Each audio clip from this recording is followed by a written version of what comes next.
Bonjour à tous, bienvenue pour la quotidienne du 8 mars. Au sommaire aujourd'hui, rencontre avec un nouveau collectif citoyen lancé en cette journée internationale du droit des femmes. Le collectif s'est présenté à la presse ce matin et une femme justement était nommée à plusieurs reprises. Elise Buckle, la municipale nyonnaise actuellement suspendue de ses fonctions par le Conseil d'État. Sur notre plateau, nous recevons également Raphaël Weisskopf, le président de l'association des parents d'élèves de Nyon et Prangin, est avec nous pour nous parler des problèmes d'harcèlement, d'homophobie et de transphobie entre élèves. Enfin, on terminera l'émission en musique avec la fanfare de Gland qui est là pour nous présenter son prochain gala annuel intitulé Au clair de la Lune. On passe à l'actu. Elles ont choisi la Journée internationale des femmes, je vous le disais, pour lancer officiellement leur collectif citoyen à Nyon.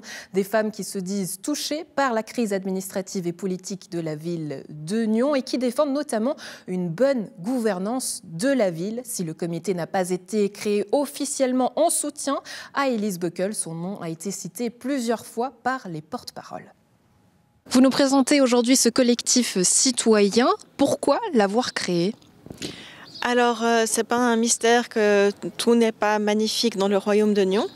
Et ce qu'on voulait, nous, c'est avoir un vent de renouveau, un vent positif qui permette à tous les citoyens de Nyon, toutes les citoyennes de Nyon, de venir ensemble sans distinction de parti politique ou de clivage habituel et simplement avoir des espaces pour discuter, pour réfléchir à comment est-ce qu'on va passer outre ce moment et créer quelque chose de vraiment positif ensemble, basé sur les droits des femmes, la bienveillance, la transition écologique, tous les défis qui nous affrontent et créer vraiment de ce moment quelque chose où on pourra avancer de façon positive ensemble.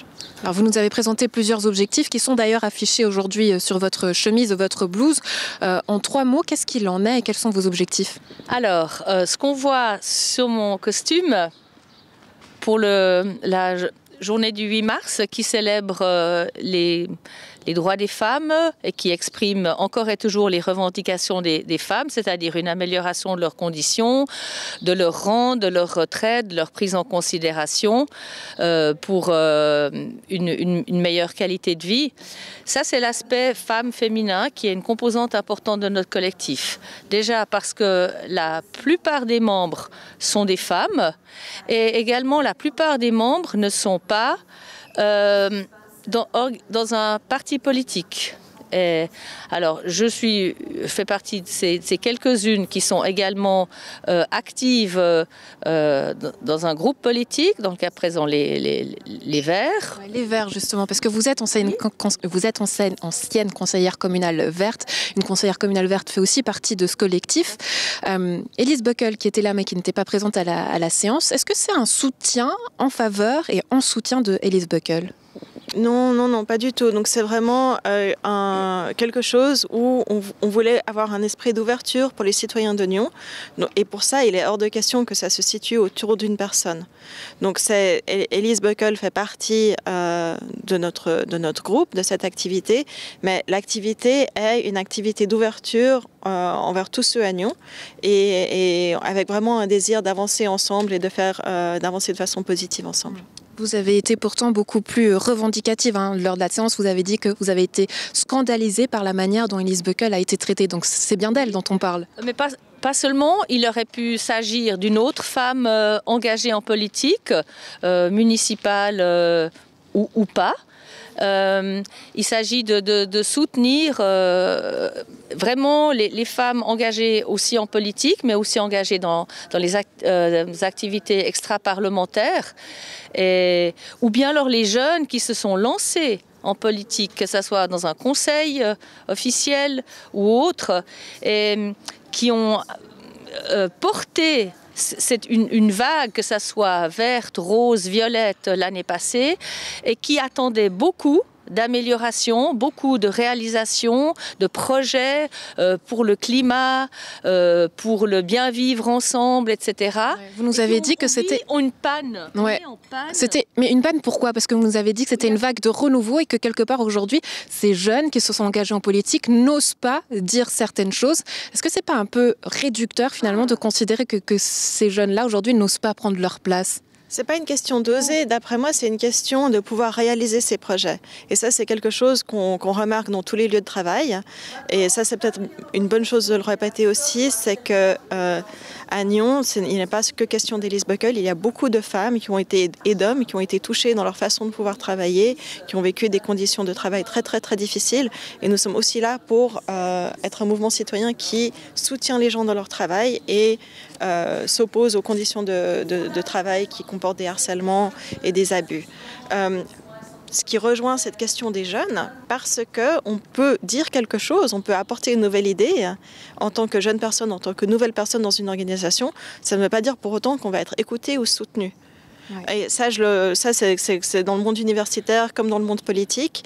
Moi, quand je suis arrivée avec une nouvelle idée, avec des nouvelles idées de recherche, quand j'étais une toute jeune, j'ai eu des papiers qui ont été rejetés 7-8 fois.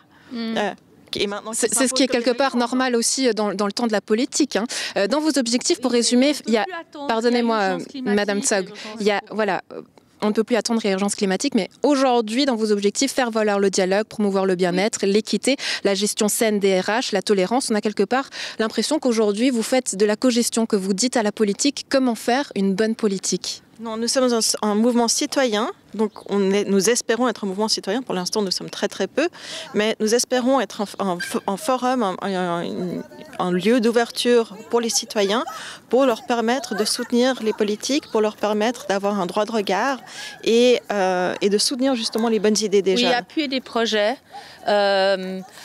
Éventuellement insuffler, inspirer, vraiment permettre à ceux qui défendent des projets d'avancer, au lieu de se retrouver tout le temps bloqués par soit la lenteur des institutions, soit les réactions négatives des personnes en place qui ont du pouvoir, etc.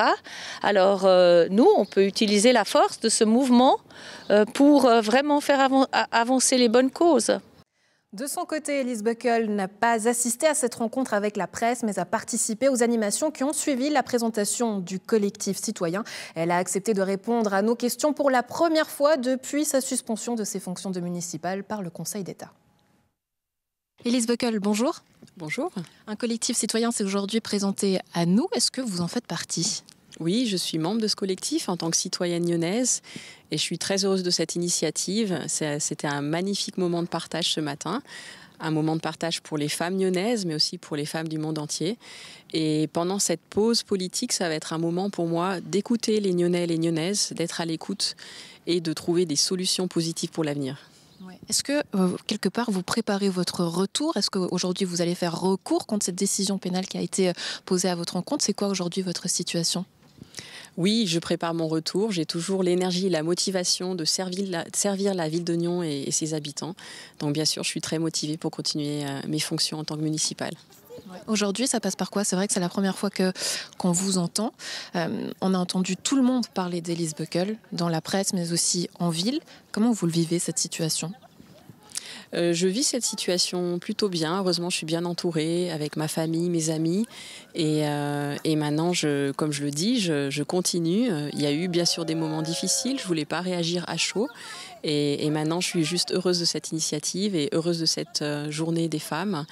Et j'espère qu'on va continuer à construire un avenir meilleur pour Nyon. Je suis prête à travailler avec tout le monde et je suis prête à reprendre mes fonctions, bien sûr, avec mes collègues de la municipalité. C'est un collectif qui a plusieurs objectifs qui ont été ici cités, mais est-ce que dans le fond, c'est un collectif de soutien, Elise Buckle ? Alors l'idée, c'est une initiative citoyenne plus large. C'est avoir un espace de dialogue avec les Nyonnais et les Nyonnaises, trouver des solutions aussi pour s'engager de façon active et authentique pour la transition écologique, trouver des solutions pour avoir une ville inclusive qui valorise la diversité, qui soit ouverte sur le monde et faire de cette diversité une force. Est-ce que ça veut dire que finalement, on dit aux politiques, aux autorités, ce qu'ils doivent faire et comment ils doivent le faire ? L'idée, c'est plutôt la co-création, la co-construction avec les citoyens et les citoyennes lyonnaises. Et donc, c'est de construire ensemble l'avenir. C'est pas de donner des leçons, c'est plutôt d'être à l'écoute. Aujourd'hui, vous préparez votre retour, mais est-ce qu'il sera vraiment possible de retravailler avec ce collège et avec vos collègues de la municipalité ? Aujourd'hui, moi, je suis tout à fait ouverte au dialogue. Je suis prête à travailler avec tout le monde. Et je pense qu'on peut construire un avenir meilleur ensemble, faire preuve d'écoute, de respect mutuel. Et puis, bien sûr, il faudra peut-être un petit peu du temps et de la patience. Mais je pense que c'est possible. Moi, je reste confiante et optimiste. Et je crois en la nature humaine. Donc, je crois aussi en mes collègues, en notre collège, de prendre un nouveau départ et puis construire un avenir meilleur pour la ville d'Oignon, pour les citoyens et pour l'administration. Raphaël Weisskopf, bonjour. Vous êtes président de l'APENP, l'Association vaudoise des parents d'élèves d'As et Boiron et de Nyon et Prangin. On va parler d'ici quelques instants, mais j'aimerais déjà vous faire réagir sur ce sujet, puisqu'on connaît aussi votre amour pour la politique. Vous êtes un candidat malheureux lors de ces élections communales, candidat à la municipalité. Est-ce que ça vous tente de faire partie de ce collectif citoyen ? Alors, je rectifierai juste, je ne suis pas un candidat malheureux, je suis un candidat heureux à chaque fois parce que j'arrive à amener, je pense, à toute petite échelle, ma pierre à l'édifice pour montrer aux gens qu'on peut permettre de s'exprimer. Et dans ce sens-là, je pense que le collectif qui a été mis en place aujourd'hui par ces femmes, visiblement que des femmes pour l'instant, certainement que ça va s'ouvrir après. Les hommes sont invités à rejoindre le collectif. Justement, je pense que ça va dans le sens de ce que la majorité silencieuse des personnes veut, au final, que ce soit à Nyon ou ailleurs, de pouvoir être d'une part entendu et surtout écouté par des personnes qui ont ce bras de levier de faire changer les choses. Ouais, quel regard vous portez aujourd'hui sur cette crise politique et au sein de l'administration de la ville de Nyon ? Je pense que c'est triste, en partie surtout pour les collaborateurs de la ville de Nyon, aussi ensuite pour ceux qui ont été élus aux dernières élections, parce qu'au final, c'est à souhaiter à personne. Après, je ne suis peut-être pas la meilleure personne pour me positionner sur vraiment ce qui se passe actuellement, parce qu'il y en a peut-être qui pourraient me reprocher que je dis ça en tant qu'ex-candidat qui n'a pas été élu.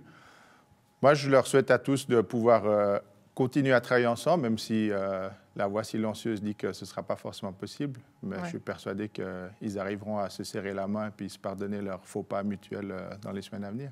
Des paroles sages, Raphaël Weisskopf. Vous êtes là pour nous parler donc de l'Association vaudoise des parents d'élèves d'As et Boiron et de Nyon et Prangin qui organise une conférence mardi 15 mars à la salle communale de Nyon pour sensibiliser et discuter des phénomènes de harcèlement, notamment d'intimidation, d'homophobie et de transphobie entre les élèves. Raphaël, pourquoi organiser cette conférence ?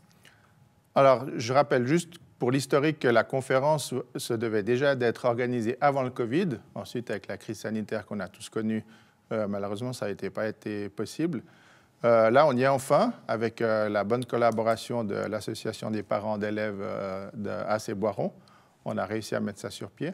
Et ça nous paraît important de parler des sujets d'actualité et puis surtout permettre aux gens de se sentir justement pas seulement entendus, mais écoutés, et puis de leur apporter aussi une certaine base de soutien dans les différents problèmes qu'ils peuvent rencontrer sur le sujet qu'on va aborder la semaine prochaine lors de la conférence avec deux spécialistes qui vont être les oratrices de cette soirée, mais aussi d'une manière plus globale avec l'Association des parents d'élèves, d'être cette plateforme d'échange qui manque peut-être dans certaines communes pour faire le lien entre les autorités scolaires, communales et voire cantonales. Ouais. L'objectif aujourd'hui, c'est peut-être d'être le lien, cette plateforme que vous l'appelez, entre les autorités, mais aussi entre les parents d'élèves. C'est quoi les besoins aujourd'hui dans le milieu scolaire en tant que parent ? Je pense que c'est surtout le dialogue, parce qu'on a, en tant qu'APE Nyon Prangin, un bon échange avec les directions scolaires, donc les cycles primaires et secondaires. Et c'est vrai que ça fonctionne bien. L'échange qu'on a en tant qu'APE, ça fonctionne bien avec eux. Il pourrait y avoir des superbes synergies qui vont se mettre en place à l'avenir, mais je pense justement que c'est important pour l'APE, d'une manière globale, de pouvoir partager ça avec les parents.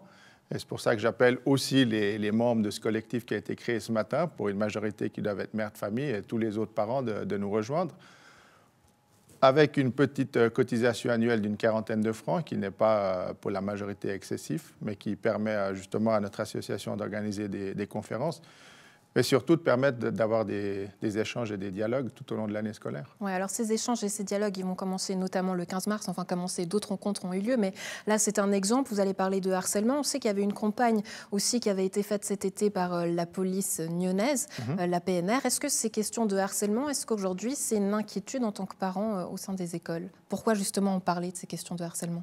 Alors, je pense que ça ne touche pas seulement le milieu scolaire, justement. Et c'est là qu'on essaye de faire un peu le lien entre tous. J'ai aussi eu des échanges avec les autorités communales de la ville de Nyon qui ont le service cohésion sociale, qui peuvent aussi intervenir auprès des familles sur demande s'ils constatent qu'il y a des problèmes en lien avec le harcèlement ou d'autres. Et ce qui se passe à l'école, c'est effectif seulement de 8h30 à 15h30 plus ou moins, donc durant les heures vraiment scolaires. Tout ce qui se passe en dehors, c'est des fois sous la responsabilité des UAPE, donc la ville de Nyon, voire de la responsabilité des parents. Et je pense qu'il y a vraiment un cercle constructif à créer là autour de tout ça, que chaque partie a quelque chose à avoir avec l'autre, et puis que l'un sans l'autre, on n'y arrivera pas. Oui, on peut parler de l'actualité, notamment cette guerre en Ukraine, ces élèves aussi qui, aujourd'hui, on l'a vu, se déchirent parfois entre Russes et Ukrainiens. Est-ce qu'en tant qu'association, vous êtes peut-être aujourd'hui aussi une plateforme pour parler de ces questions-là et savoir comment en parler peut-être aux enfants? Est-ce que vous y pensez? Alors c'est délicat parce que dans ce cas de l'Ukraine et de la Russie, malheureusement, ça a un lien politique. L'association des parents d'élèves est tout sauf politique. On est ouvert vraiment à tout le monde, à tous les genres et tout ça. Donc, parler de la guerre, c'est bien. On a vu récemment qu'il y a quelques autres associations aussi présentes au niveau national qui ont fait des articles là-dessus. Je pense que c'est intéressant et toutefois, il ne faut peut-être pas y donner une trop grosse importance parce que ça peut déformer justement la vision qu'ont les enfants qui restent à quelque part un peu naïfs dans tout ça, pour justement pas les amener dans un... Les enfants sont tous sauf naïfs. Raphaël Weisskopf, aujourd'hui, ils prennent part aussi à la société, ils en parlent. Ils sont aujourd'hui aussi tous les jours peut-être devant leur télé avec leur smartphone. Comment est-ce qu'on peut les sensibiliser peut-être à ça? Est-ce que l'objectif de l'association, c'est pas aussi de parler de ces questions-là pour peut-être sensibiliser les jeunes? Alors, par naïf, c'était bien sûr pas péjoratif. Ouais. C'est juste qu'on a envie d'amener les enfants dans un certain chemin, mais sans devoir les impliquer trop sur des sujets qui ne les concernent pas quand ils sont trop petits. Malheureusement, on voit que des médias, que ce soit français ou même suisses à l'échelle nationale, des fois n'apportent pas l'attention qu'il faut pour diffuser certains sujets à des heures de grande écoute. Ça, c'est peut-être un regret, mais qui n'est pas un combat de l'association des parents d'élèves. Effectivement, je pense qu'avec la conférence qui aura lieu la semaine prochaine, ça donnera certaines clés, certaines pistes à des parents pour entamer justement le dialogue avec leurs propres enfants, voire même à prendre des sanctions des fois, parce qu'il y a pour certains un abus avec les réseaux sociaux, le smartphone ou tout ce sujet qui est vaste et qui justement pensent qu'ils savent des choses alors qu'au final, ils ne savent pas grand-chose. Ouais, enfin, en tant que parent, si on a un élève qui subit aujourd'hui peut-être des moqueries, des injures, est-ce qu'il peut prendre contact au travers de l'association pour trouver quelques pistes et des solutions? Les élèves, vous dites? Les élèves, bien sûr. Après, je ne pense pas que ce sera forcément le site qui sera le plus visité par les enfants qui ont un smartphone en main. Et les parents, justement, de ces élèves-là? Alors, les parents, bien entendu. Après, les enfants peuvent en tout temps s'adresser à leurs encadrants dans les UAPE, à leurs parents et bien sûr aux enseignants ou au secrétariat des différents collèges, que ce soit à Nyon, Prangin et bien sûr ailleurs dans le canton. Il faut surtout ne pas se retirer d'entamer le dialogue. Et c'est ce qui nous permettra, je pense, à tous et toutes d'arriver à bout de ces différentes questions de harcèlement. Ouais, pour en parler donc, le 15 mars, rendez-vous à la salle communale de Nyon. Raphaël Weisskopf, vous en êtes le président de l'association vaudoise des parents d'élèves d'Assé-Boiran et de Nyon et Prangin. Merci beaucoup d'avoir été avec nous. Très belle journée à vous. Merci, belle journée.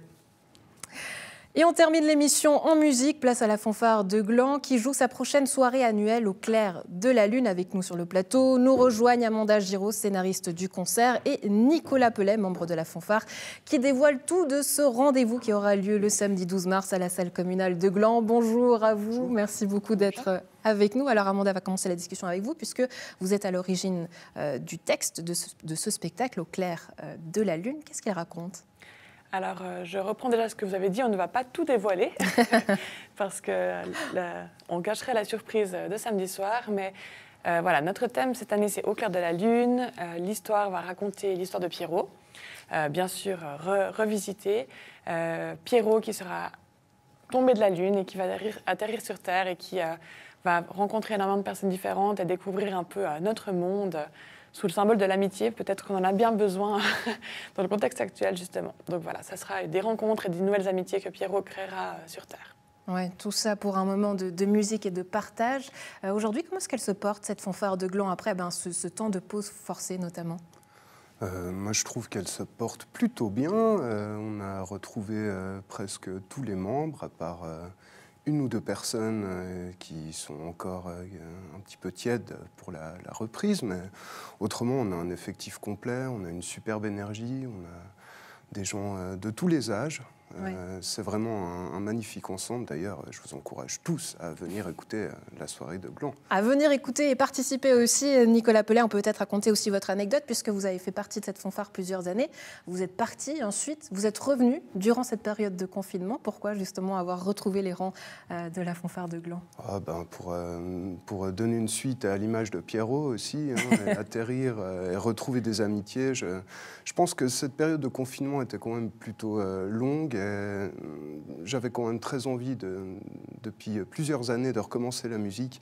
Et l'occasion était parfaite pour recommencer à ce moment-là. Ouais, recommencer aussi en musique, mais retrouver son public. Amanda Giraud, j'imagine que vous vous réjouissez de ce moment-là. Pourquoi c'est important de le partager avec le public et en concert?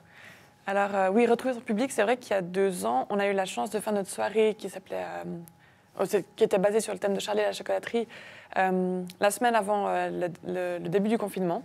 Donc c'était le dernier week-end avant que tout s'arrête, entre guillemets. On a eu de la chance, on a passé entre les gouttes, et puis voilà, après, il n'y a plus rien eu pendant ces 2 années. Et là, c'est un peu notre nouveau départ. On peut relancer la machine, comme on dit. Et on voit que les membres de la fanfare sont déjà heureux de se retrouver les uns les autres, de recréer ces liens pendant la répétition, après la répétition aussi. Et puis le côté convivial de retrouver le public, de pouvoir remontrer qu'on a travaillé le résultat de notre labeur, disons. Et puis bien sûr de pouvoir repasser des moments conviviaux avec notre public après, c'est important. On se réjouit de retrouver tous ces gens. Ouais, du côté musical, Au clair de la lune, un célèbre air de Beethoven. Est-ce qu'il sera au menu de la partition? Il faudra malheureusement venir à la soirée de gala pour avoir tous les détails. Ils nous font le suspense jusqu'au bout, on n'en saura pas plus du côté de la musique, mais enfin, si vous deviez convaincre les gens de venir, qu'est-ce que vous leur dites? Je pense que je leur dirais... venez absolument, parce que c'est un ensemble qui est tout à fait intéressant, où on a vraiment toutes les voix. Et dans un brass band, c'est important d'avoir aussi des instruments qui sont un petit peu exotiques et des fois difficiles à trouver, comme un cornet soprano ou un trombone basse. Et je trouve que là, on a vraiment un effectif complet, ça sonne très très bien, c'est très agréable, il y a de la rondeur, de la chaleur et l'énergie de notre nouveau chef aussi qui s'applique beaucoup et qui est très motivé. Donc pour toutes ces raisons... c'est vraiment on s'attend vraiment à un chouette spectacle de gala. Ouais, rappelez-nous le nom du chef, il m'échappe en ce moment. Thomas Buchli. Thomas Buchli, Amanda Giraud, vous jouez du bugle. Qu'est-ce que c'est, moi qui n'y connais rien en musique? C'est un instrument assez particulier. C'est en gros un mélange entre une trompette. Bon, on peut partir de la trompette, on l'élargit, on la fait descendre dans les graves et on obtient un peu le bugle. Voilà. Et si vous voulez savoir à quoi ça ressemble et comment ça sonne, rendez-vous donc pour ce concert annuel au clair de la lune le 12 mars à la salle communale de Gland. Merci beaucoup Nicolas, Amanda d'avoir été avec nous. Excellente journée à vous. Merci. À la maison, un plaisir d'avoir été avec nous. On se retrouve demain. Bonne suite de programme sur Nyon Région Télévision.